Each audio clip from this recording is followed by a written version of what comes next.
धन्यवाद सभापति महोदय। मैं आपका आभार प्रकट करता हूँ अपने पार्टी का, जिन्होंने मुझे बोलने का अवसर दिया। मैं बधाई देता हूँ श्रीमती निर्मला सीतारमण जी को, माननीय वित्त मंत्री जी को, जिन्होंने 7वां लगातार बजट दिया है। ये केवल केंद्रीय बजट नहीं, ये जन भावनाओं का बजट है, इसलिए मैं उनको बहुत बहुत इसके लिए बधाई देता हूँ। अगर आप बजट की ओर देखेंगे, इसकी भूरी भूरी प्रशंसा सब तरफ से हुई, लेकिन एक नेता ने यहाँ खड़े होकर जिस तरह से पहले कटाक्ष किया कमल पर, ना जाने कमल से उनको क्या विरोध है, लेकिन कमल के लिए, कमल का अगर शब्द का प्रयोग राजीव नाम के लिए भी किया जाता है, कमल के फूल को अगर राजीव कहेंगे तो वो भी है, लेकिन कहीं ना कहीं कमल को बुरा दिखाने का प्रयास किया गया। अरे भाई, ये बात सही है कि हमारा चुनाव चिन्ह कमल का फूल है और जनता ने तीसरी बार लगातार हमें सत्ता में बिठाने का काम किया है, लेकिन केवल ये कमल का फूल नहीं, इन्होंने अपमानित कुछ और करने का काम भी किया और मैं उसका थोड़ा उल्लेख यहाँ पर जरूर करना चाहता हूँ। ये कमल, इससे जुड़ा हुआ नाम राजीव भी है, और राजीव आप जानते हैं किसका नाम है, आप सब जानते ही हैं। तो क्या उनको भी बुरा समझते? क्योंकि इन्होंने कहा, इन्होंने राजीव को हिंसा के साथ जोड़ने की बात कही, कमल को हिंसा के साथ जोड़ने की बात कही, लेकिन मैं कहना चाहता हूँ माँ लक्ष्मी का आसन भी कमल है, हमारा राष्ट्र पुष्प भी कमल है, और जिस पद्मासन मुद्रा में सिंधु सभ्यता में भगवान शिव की पशुपति नाथ के रूप में मूर्ति मिली थी, लोकमान्य तिलक पद्मासन मुद्रा में ही समाधिलीन हुए थे। आप कहते हैं कमल के चारों तरफ हिंसा है। आप कमल का अपमान नहीं कर रहे, आप बल्कि महायोगी भगवान शिव, भगवान बुद्ध और लोकमान्य तिलक जैसे महापुरुषों का अपमान कर रहे हैं। इसलिए अगली बार कमल के बारे में बोलने से पहले थोड़ा सोच कर बोलिए कि आप किस किस का अपमान कर रहे हैं। और केवल रील के नेता मत बनिए, मीम्स आपकी खूब बनती है। रियल नेता बनने के लिए सच बोलना पड़ता है। और सर, कुछ लोग एक्सीडेंटल हिंदू हैं और महाभारत का ज्ञान भी एक्सीडेंटल है। और उस नेता के अलावा और कौन नहीं जानता कि महाभारत में अभिमन्यु का वध 7 महारथियों ने मिलकर किया था। जयद्रथ, दुर्योधन, दुशासन, कर्ण, द्रोणाचार्य, कृपाचार्य और शकुनी। लेकिन राहुल जी ने कभी महाभारत, शायद, अब मुझे तो पता नहीं, पढ़ा भी नहीं, पर देखा भी नहीं होगा शायद सर, मुझे लगता है अंकल सैम ने लिख कर दिया होगा, अंकल सोरोस ने लिख के दिया होगा, कहीं से पर्ची बनकर आई होगी और कूल डूड बनने का प्रयास किया होगा। मैं इतना ही कहूँगा, कल जो चक्रव्यूह में फंसाने की बात कर रहे थे, वो कर्ण को करना कह रहे थे, कृपाचार्य जी को कृपचाय बोल रहे थे। चलिए छोड़िए उसको। अध्यक्ष जी, कल तो ऐसा लग रहा था सदन के अंदर महाभारत पर इतना सारा ज्ञान दिया गया कि एक समय ऐसा लगा B.R. चोपड़ा के महाभारत के धारावाहिक का संगीत गूंजने लगा हो। और कहीं ना कहीं उन्होंने एक बार महाभारत पढ़ने के लिए फिर प्रेरित किया। मगर इस बार महाभारत पर मैंने एक नई पुस्तक पढ़ी, जो उनकी पार्टी के विद्वान सांसद, जो इस सदन के सदस्य भी हैं, उन्होंने लिखी है, और उस पुस्तक का नाम है the great Indian novel. Rahul ji को अगर महाभारत और चक्रव्यूह के विषय में विस्तृत जानकारी लेनी है तो अपने उस सांसद से वो संपर्क कर सकते हैं। और मैं बताऊंगा, शशि थरूर जी ने, शायद वही राहुल गांधी जी को बता दें या बताएंगे, नहीं तो मैं बता देता हूं कि आपने महाभारत और भारत के स्वतंत्रता संघर्ष को मिलाकर जो उपन्यास लिखा है, उसके पात्र कौन कौन हैं। इस उपन्यास में धृतराष्ट्र के रूप में किस नेता को दिखाया गया है, कौरव किस पार्टी को कहा गया है, इस उपन्यास में प्रिय दुर्योधनी कौन है। जब राहुल जी को इसका पता चलेगा तो मुझे लगता है कहीं ना कहीं शशि थरूर जी पर कार्रवाई ना हो जाए। लेकिन क्या है साहब, ये लोग तो संविधान दिखाते थे, पढ़ते नहीं थे। मैंने उस दिन पूछ लिया कितने पन्ने होते, तो वो भी नहीं बता पाए। मैंने उसके बाद पूछा कि ये जो आप संविधान की कॉपी लेकर चलते हो, इसका प्रीफेस पढ़ा है, इसका फॉरवर्ड पढ़ा है, इसकी प्रस्तावना किसने की है। के वेणुगोपाल जो सॉलिसिटर जनरल इनकी सरकार के समय भी रहे होंगे, सीनियर एडवोकेट हैं, या गोपाल शंकर नारायण जो सीनियर एडवोकेट हैं, उन्होंने उसकी प्रस्तावना की थी और प्रस्तावना में लिखा था कि कैसा काला अध्याय वो इमरजेंसी का समय था।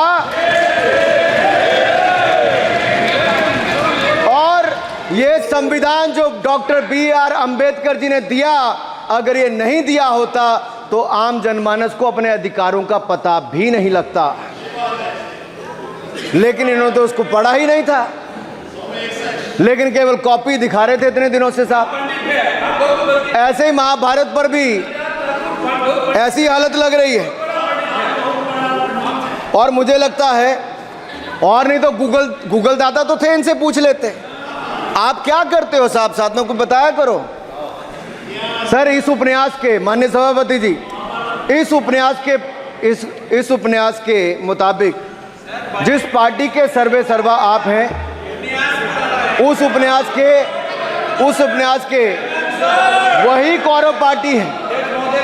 मैं अपनी तसल्ली के लिए कुछ पंक्तियों को यहाँ उद्धृत कर देता हूँ। मैं कोट कर रहा हूँ सर, पेज नंबर 245 से। The India of which Dhritarashtra assumed the leadership on 15th August 1947 had just been through a cathartic process of regeneration, another stage in this endless cycle. अब 15 अगस्त 1947 को प्रधानमंत्री के रूप में मोदी जी तो नहीं थे, और ये कह रहे हैं कि जिन्होंने 15 अगस्त 1947 को उस समय वो सत्ता ली थी, वो धृतराष्ट्र थे। तो धृतराष्ट्र किसको कहा गया? धृतराष्ट्र को किसको कहा गया? अब आपने मुझे बांध रखा है। कल स्पीकर ने कहा है, स्पीकर महोदय ने कहा कि उस समय के लोगों का नाम नहीं लेना। तो प्रथम प्रधानमंत्री जी को धृतराष्ट्र मैंने नहीं कहा, इनके अपने ही सांसद ने अपने ग्रेट इंडियन नॉवल में कहा है। शशि थरूर जी कहाँ हैं? कहीं छिप तो नहीं गए? आज शो कॉज हो सकता है। फिर देखिए प्रिया दुर्योधनी और धृतराष्ट्र के विषय में क्या लिखा है। I quote from page 293। In Delhi, blind Dhritarashtra ruled with प्रिय दुर्योधनी by his side, and he pledged the nation not so much to the gas and hot water of his Fabian preceptors, but to smoke and steam of the modern industrial revolution their ancestors had denied this country. Sir ये सबको पता है कि इस देश के एकमात्र Fabian Samajwadi कौन थे, और ये फैबियन समाजवादी कौन थे उसके बारे में किसी और ने नहीं, आपके ही सांसद ने लिखा है। अरे वाह, इसमें तो आगे इमरजेंसी की चर्चा भी है, और जिसे इंदिरा गांधी जी ने थोपा था, और इमरजेंसी के लिए उपयोग किया है। Saugata dada, you are not Shashi Tharoor, please. ये देश इनकी यातनाओं का सर भुगत भोगी रहा इमरजेंसी के समय, और वो काला खंड, वो काला अध्याय वो देश कभी भूल नहीं पाएगा, जिसने देश के लोगों को कठिन शब्द इमरजेंसी के बारे में भी बताया। सर तो हम चर्चा कर रहे थे द ग्रेट इंडियन नॉवल के अध्याय 7th बुक की, जिसमें प्रिय दुर्योधनी और उनके प्रिय पात्र शकुनी शंकर डे देश में आपातकाल लगाने की योजना बना रहे थे। सर मैं पढ़ता हूं कि शकुनी ने क्या कहा। I quote, what you could do now is to declare an internal siege, a grave threat to the stability and security of the nation from internal disruption। जिस बुक को आप कोट कर रहे हैं उस बुक को आप सबमिट कर दीजिए। मैं कर दूंगा साहब, एक कॉपी आपको भी भिजवा दूंगा साहब, एक टेबल पे भी रख दूंगा। So what you could do now is to declare an internal seize, a grave threat to the stability and security of the nation from internal disruption. No one has ever defined the permissible procedures under an internal seize, which leaves it to more or less up to us to define them, Shakuni added. And the next, sir, from page 366, I quote, not to mention censorship of the press. Press hai? Not to mention censorship of the press, which is nowhere explicitly ruled out in the Constitution. Suspension of certain fundamental rights, free speech, assembly, and that sort of things, and measures to put up the judiciary in their place, said Shakuni. Kindly sit down. Sir, Kindly sit down. ये किसी और ने नहीं, और मैं कहना चाहता हूं सर, माननीय अनुराग जी, एक किताब गौरव जी को भी भिजवा दीजिएगा। मैं खरीदेंगे सर, मैं कॉपी गौरव जी को भिजवा दूंगा सर। सर, इसमें जिनकी मैं बात कर रहा हूं वो हमारे उस समय की, सर उस समय की प्रधानमंत्री थी जिन्होंने इमरजेंसी लगाई थी। एक नेता की स्वर्गीय दादी जी भी हैं, और मैं उनके नाम के आगे प्रियदर्शनी भी लिखा जाता था, और उन्होंने इमरजेंसी लगाई थी। लेकिन माननीय सभापति जी, मैं कहना चाहता हूं, दुशासन और दुर्योधन दोनों बहुत ही दुष्ट और बदमाश हो सकते थे, लेकिन उन्होंने भी कभी इमरजेंसी नहीं लगाई थी। दुशासन और दुर्योधन दुष्ट भी हो सकते हैं, दुश्मन भी हो सकते हैं, बदमाश भी हो सकते हैं, लेकिन उन्होंने भी इमरजेंसी नहीं लगाई थी। सर, पूरे उपन्यास में 74 बार कौरव और कौरव पार्टी की चर्चा हुई, हर एक में कांग्रेस का चरित्र झलकता है। राहुल जी सदन में हजारों साल पूर्व हुए महाभारत की कहानी सुना रहे थे, मगर उनकी अपनी पार्टी के पढ़े लिखे एक विद्वान पूर्व मंत्री और सांसद आज के महाभारत की कहानी लिखते हुए बताते हैं कि कौन कौरव था, कौन शकुनी था, कौन धृतराष्ट्र था, कौन दुशासन था, कौन दुर्योधन था, कौन कर्ण था। जरूर पढ़िएगा, सबके किरदार उसी में मिलने वाले हैं। और शायद जिस समय शशि थरूर जी लिख रहे थे, उस समय आपका टैलेंट इनको पता नहीं था, नहीं तो 100 पन्ने तो आप पे ही लिख देते साहब। आप चाहते कार्रवाई हो जाए। माननीय सभापति जी,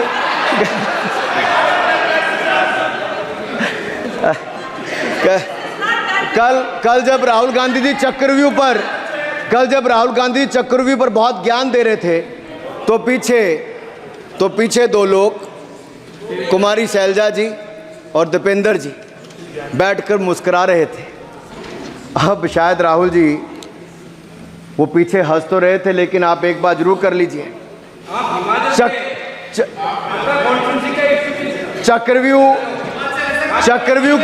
चक्रव्यूह के परिप्रेक्ष्य में इन दोनों से बेहतर कौन बता सकता है हरियाणा के चुनाव आने वाले हैं। जान लीजिए कि कौन शकुनी है और कौन अभिमन्यु है, नहीं तो बहुत देर हो जाएगी।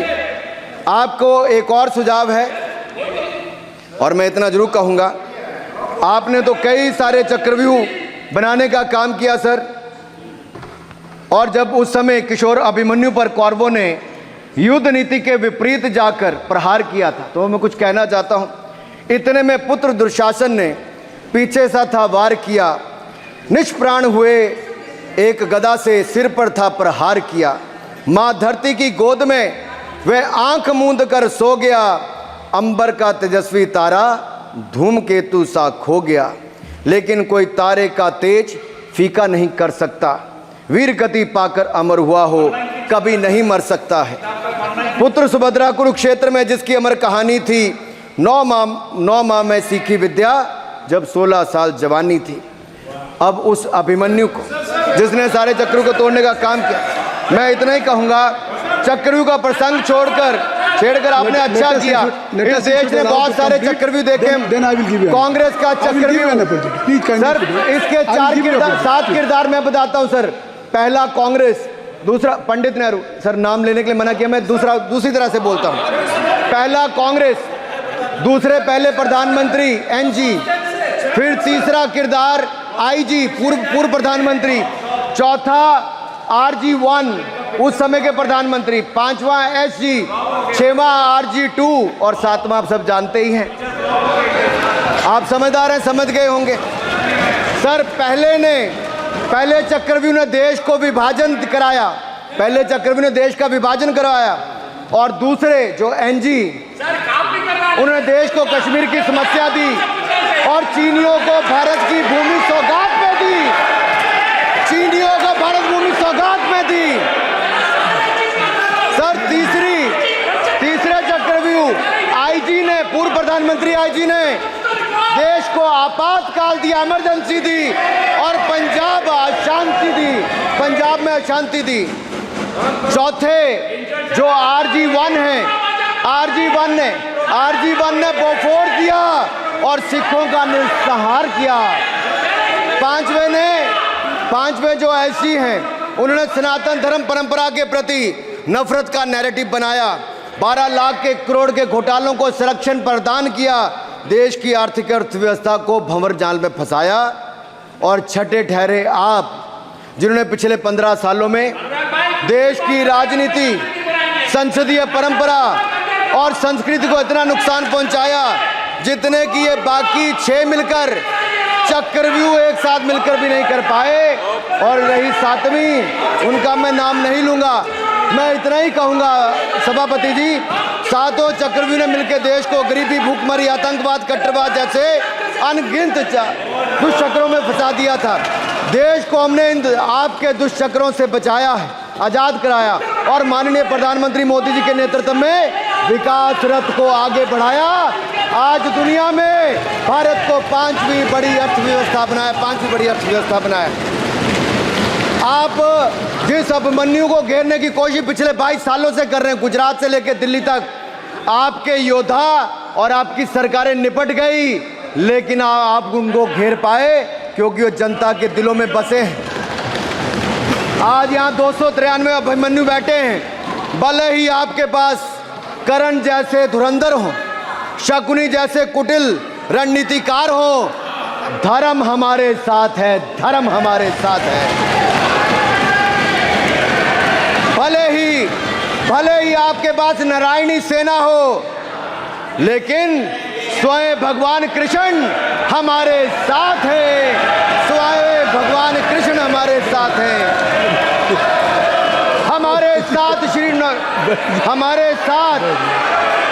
हमारे साथ श्री रघुनाथ तो किस बात की चिंता शरण में दिखाया।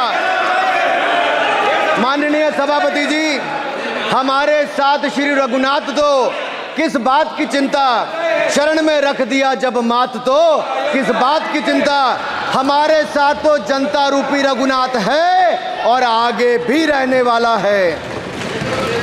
आप देखिए, ये कल से हलवा बांटने की बात कर रहे थे। अध्यक्ष महोदय, झूठ के पैर नहीं होते, ये झूठ अक्सर कांग्रेसियों के कंधे पर सवार होकर सैर करते हैं, जैसे मदारी के कंधे। सर इसको देख लीजिए। माननीय सभापति जी, झूठ सब के बजाय आप असत्य कहें, झूठ असंसदीय है, उसको हम कार्रवाई का हिस्सा नहीं मानेंगे। असत्य कहें।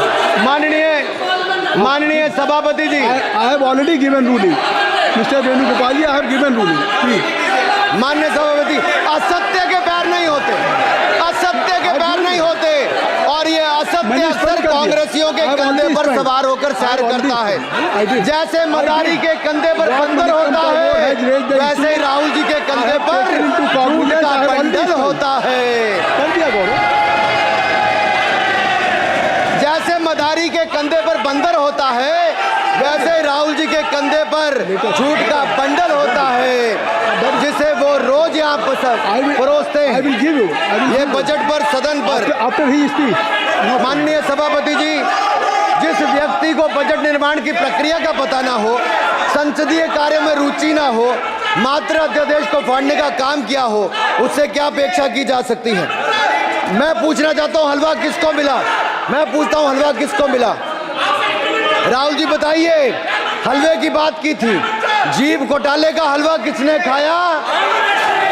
वो फोर्स घोटाले का हलवा किसने खाया? अंतरिक्ष देवास घोटाले का हलवा किसने खाया? नेशनल हेराल्ड के घोटाले का हलवा किसने खाया?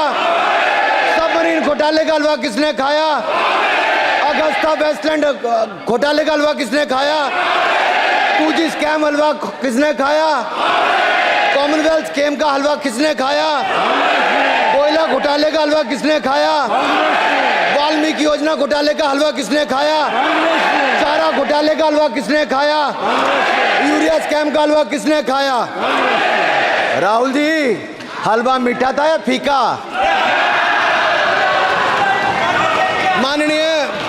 माननीय सभापति जी, कुछ लोग ओबीसी की बात करते हैं। मैं ये कहता हूं, इनके लिए ओबीसी है।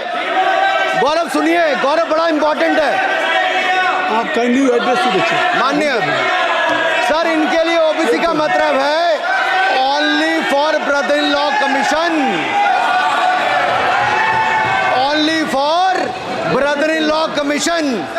और only for brother in law commission के लिए काम करने वाली पार्टी अदर बैकवर्ड कास्ट की बात करती है तो आर्नी को भी पंखे के साथ लटकर आत्महत्या कर लेनी चाहिए।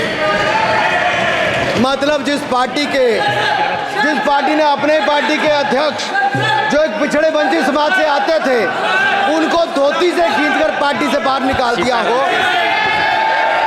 उसके शहजादे हमें ज्ञान बांट रहे। अरे साहब, इनको पहले तो एलओपी का मतलब समझना पड़ेगा। ये लीडर ऑफ प्रोपेगेंडा नहीं, लीडर ऑफ ऑपोजिशन है। इसका मतलब लीडर ऑफ ऑपोजिशन है। ऑन बिहाफ ऑफ सर, ये लीडर काइंडली लिसन मी। माननीय अध्यक्ष जी, माननीय अध्यक्ष जी, मैं जवाब आपका दे रहा हूँ। माननीय सभापति जी, माननीय मंत्री जी, एक मिनट चुप सुनिए।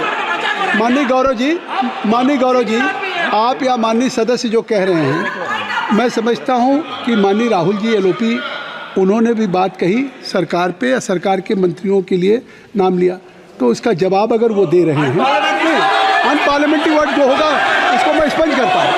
मैं अनपार्लियामेंट्री मैं उन्होंने झूठ कहा था, मैंने उसको स्पंज कर दिया। झूठ कहा था उन्होंने, मैंने स्पंज कर दिया। अनुराग ठाकुर जी।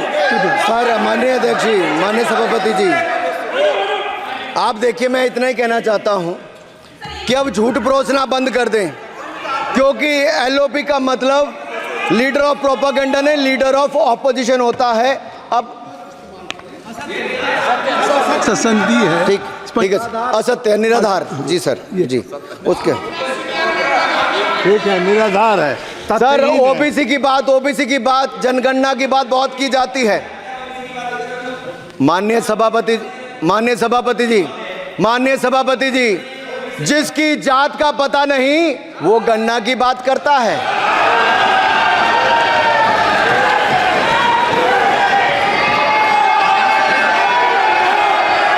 जिसकी जात का पता नहीं वो गणना की बात करता है।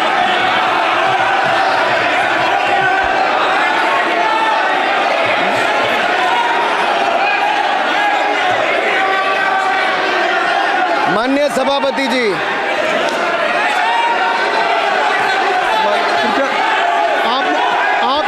आपने जो आप बैठ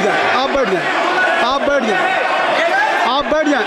माननीय अखिलेश जी, आपने जो बात उठाई है मैं उसको दिखवा लूँगा। मैं आपकी बात को ले रहा हूँ। उन्होंने जो बात कही है, आप जो विरोध कर रहे हैं, मैं उसको दिखवा लूँगा। आपने जो बात कही उसको मैं दिखा लूँगा। अनुराग जी, माननीय सभापति जी, कृपया आप लोग बैठ जाएं। आप बैठ जाएं। अच्छा, आप बैठ जाएं। माफी, आप बैठ जाएं। ठीक है। गौरव जी,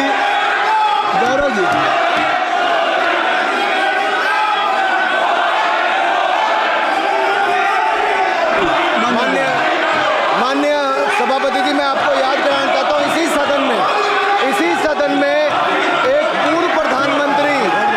पूर्व प्रधानमंत्री जी ने RG1 ने ओबीसी को आरक्षण देने का विरोध किया था।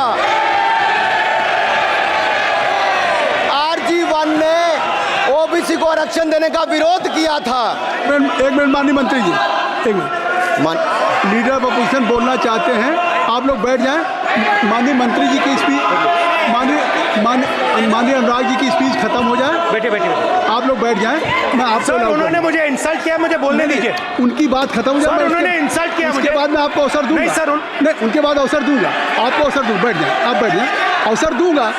उनकी स्पीच खत्म हो जाए। प्लीज आप बैठ जाओ। अनुराग जी, कल किस को इंसल्ट कर रहे थे? आपको अवसर दूंगा, आपको अवसर दूंगा। अजय एक मिनट बैठ जाए, आप बैठ जाए। सर मैं क्लैरिटी कर दूं। सर मैंने कहा एक मिनट बैठ जाए। आप मैंने एक मिनट बैठ जाए। आप सब लोग बैठ जाए। अच्छा, आप सब लोग बैठ जाए। चल, अब लीडर ऑफ अपोजिशन को मैं बुला रहा हूँ।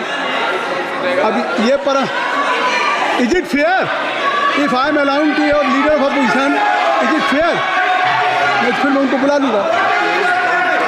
नहीं तो मैं आपको बुला रहा हूँ तो पहले बैठ जाएं। पहले लोग बैठ जाएं। पहले बैठाइए सर। सब लोग बैठ जाएं। पहले सब लोग बैठ जाएं तब मैं आपको अलाउ करूँ। सब बैठ जाएं, मैं आपको अलाउ करूँ। मैं आपको अलाउ करूँगा, सब बैठ जाएं। मैं अलाउ करूँगा। आप मेरी बात सुन नहीं पा रहे। मैं आपको अलाउ करूँगा, पहले सब बैठ जाए, हाउस इन ऑर्डर होगा। गौरव जी आप भी बैठ जाएं। मैं लीडर ऑफ अपोजिशन को अलाउ कर दे रहा हूँ। अगर आप ये कह रहे हैं कि हमें इंसल्ट किया गया, मैं बिल्कुल आपको अलाउ कर रहा हूँ। सर दीजिए सर, बोलने दीजिए सर। मैं आपको बोलने दीजिए सर। ऐसा नहीं सर बोलने दीजिए सर। मैं आपका नाम तो लूँ। राहुल गांधी जी। स्पीकर सर देखिए, जितना मेरा आप लोग इंसल्ट करना चाहते हैं आप खुशी से करिए, आप रोज करिए, मगर एक बात मत भूलिए, जाति जनगणना को हम यहां पास करके दिखाएंगे। धन्यवाद। जितना इंसल्ट करना करिए। अरे तो अपनी जाति भी लिखनी पड़ेगी उसमें। आप चुप रहें। श्री अनुराग ठाकुर जी, हमने समय दे दिया, अब आप बैठे। ये तरीका नहीं है। नहीं, ये तरीका है। आपको हमने टाइम दे दिया। क्या आप बैठ चुके हैं? आप बैठ चुके हैं? नहीं, आप बैठ चुके। श्री अनुराग ठाकुर जी।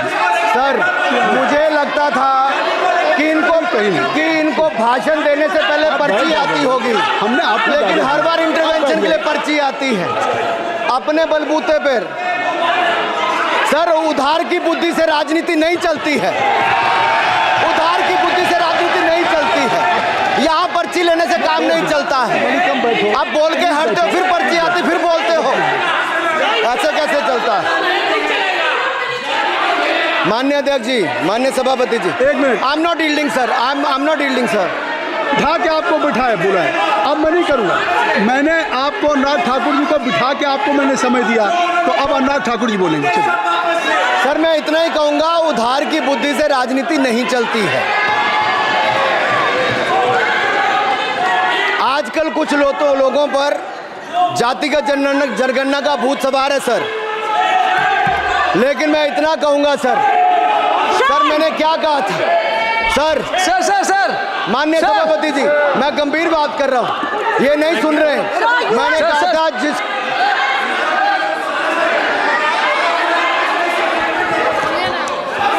ठाकुर टैगोर प्लीज।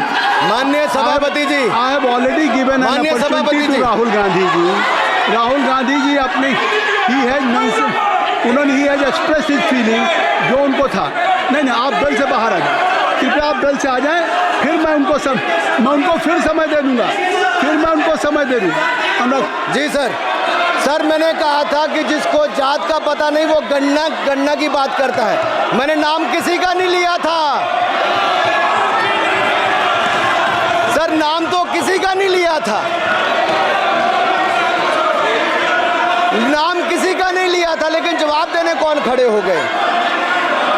सर मैं कहना चाहता हूं माननीय सभापति जी, अगर आप देखेंगे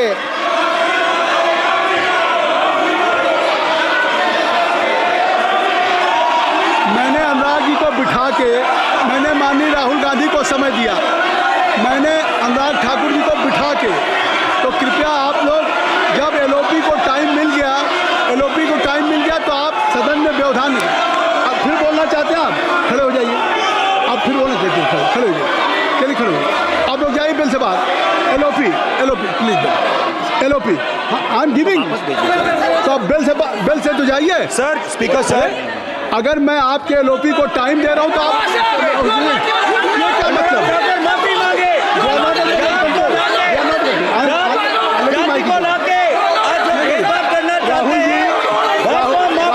राहुल गांधी जी, हमने आपको समय दिया, अपने मेंबर से कहिए कि बैठे तब तो आप बोलेंगे, बैठिए तब तो बोलेंगे भाई। राहुल गांधी जी कह रहे तब तो बोलेंगे, आप अंदर आइए। चलिए आई सबको ले जाइए प्लीज। सर माइक लीजिए सर। एक मिनट, माइक मिल जाएगा आपको, माइक मिल जाएगा, बेल खाली कर दीजिए। इतनी अच्छी वर्षा, पूरा देश इतनी अच्छा बजट पे स्पीच दे रहा है। You have already spoken. Rahul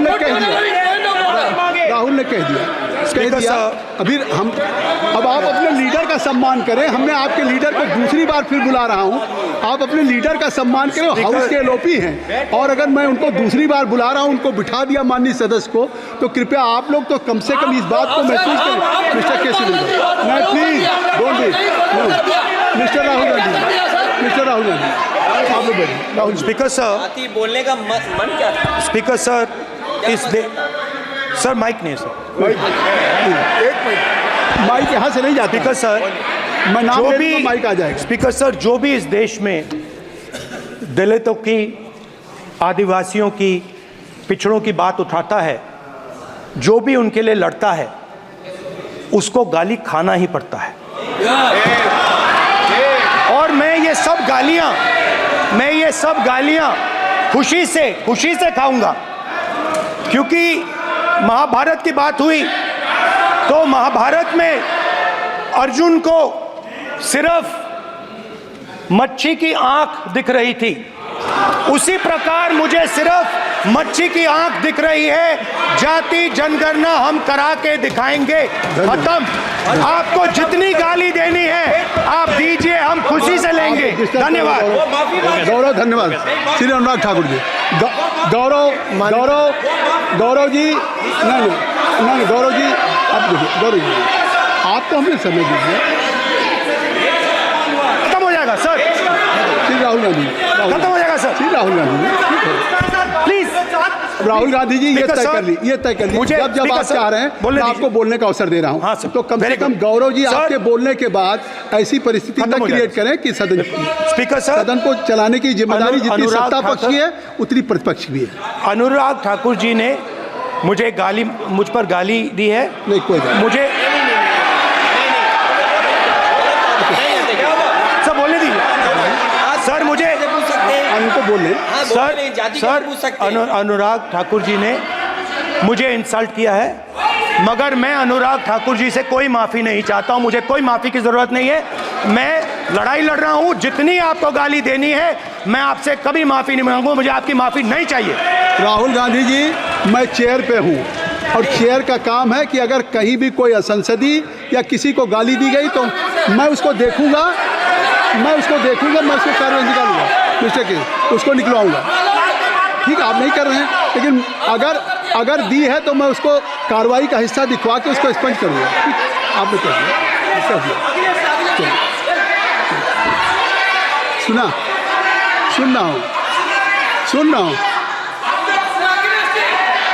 रहा हूँ मैं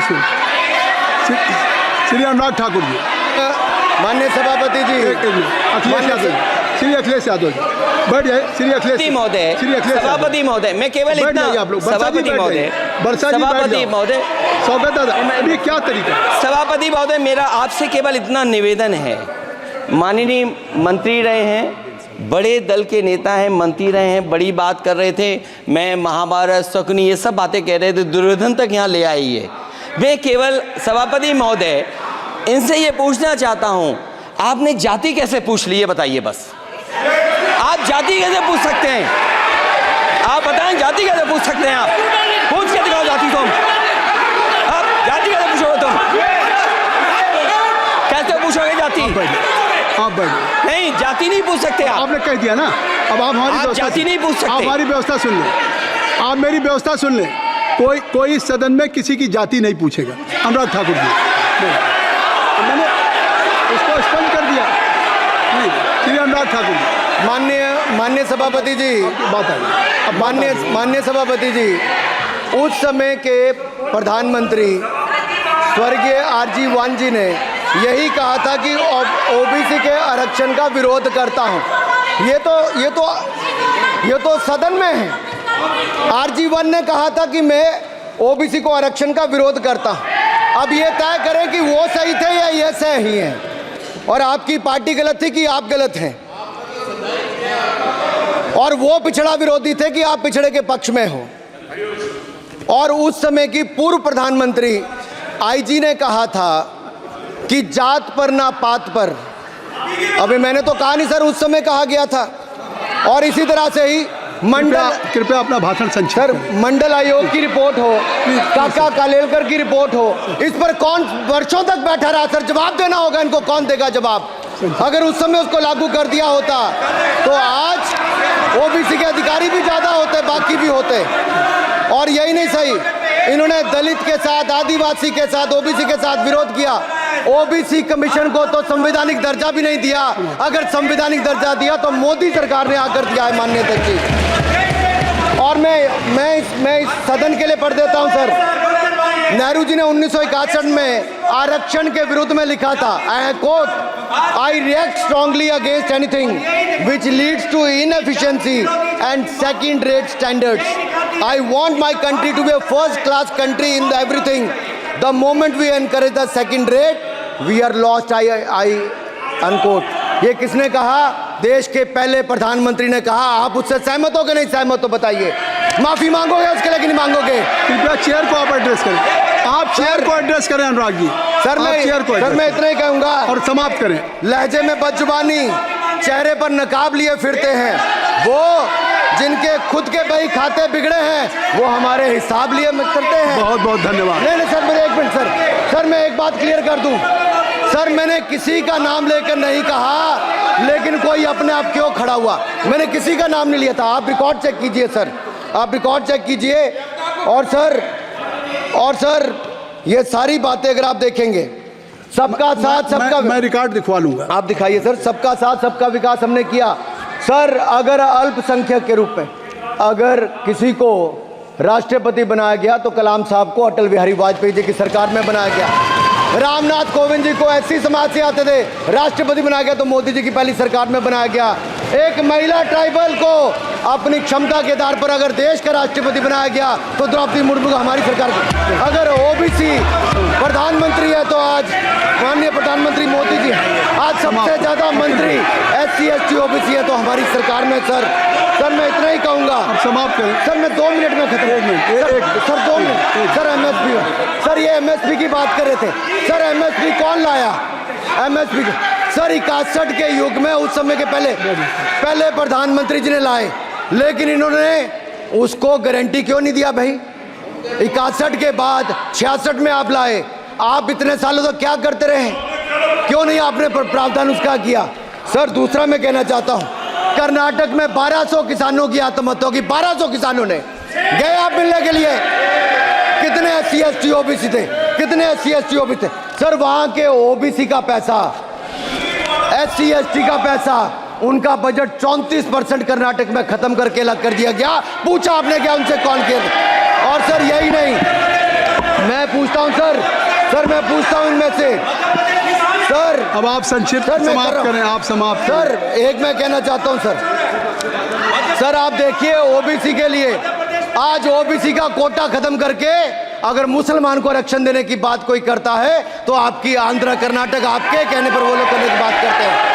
आप यहाँ पे ओबीसी की बात करते हो सर। माननीय सभापति जी, मैं एक बात और कहना चाहता हूँ यहाँ पर। एक बात सर, अग्निवीर की बात कही गई और अखिलेश यादव जी ने मेरा नाम लेके कहा। सर मैं हिमाचल प्रदेश से आता हूँ, बहुत छोटा राज्य, 70 लाख की आबादी है सर। देश में कारगिल के समय सबसे ज्यादा शहादत दी तो हिमाचल के वीर सपूतों ने दी। 4 परमवीर चक्र विजेता हुए, 2 हमारे यहाँ से हुए।